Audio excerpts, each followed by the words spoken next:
എല്ലാവർക്കും നമസ്കാരം. ഞാൻ ഇടുക്കിയിലെ എല്ലക്കൽ കൗമ്പ്രായിൽ ബാബുച്ചേട്ടൻ്റെ അരികിലാണ്. വ്യത്യസ്തങ്ങളായ നാണ്യവിളകൾ, ഭക്ഷ്യവിളകളൊക്കെ കൃഷി ചെയ്യുന്ന ബാബുച്ചേട്ടൻ്റെ കൃഷിയിടത്തിലെ ഒരിനം ഏലം പരിചയപ്പെടുത്തുകയാണ്.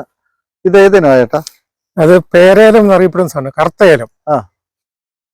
എന്താ ഇതിന്റെ ഒരു പ്രത്യേകത? അത് ഔഷധ ഗുണമാണ് കൂടുതൽ. പിന്നെ പാചകത്തിന് ഉപയോഗിക്കും.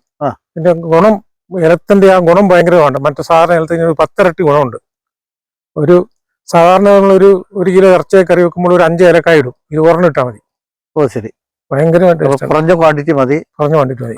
ഇപ്പോ സാധാരണ ഏലത്തിനേക്കാളും കൂടുതൽ ഫലമുണ്ട്.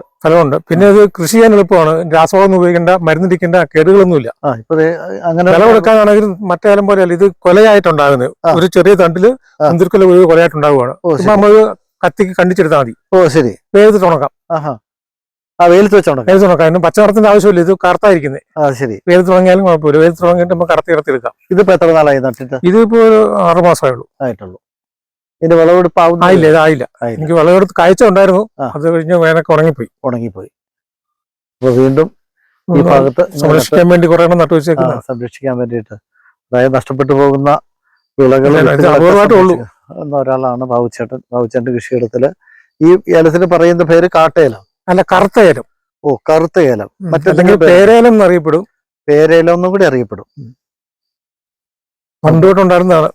പേരപ്പൻ എന്നൊക്കെ അറിയപ്പെടുന്ന പോലെയാണ് പേരേലം എന്ന് പറയുന്നത്. ശരി, ഇത് മുതിർന്ന ഏലമാണ്.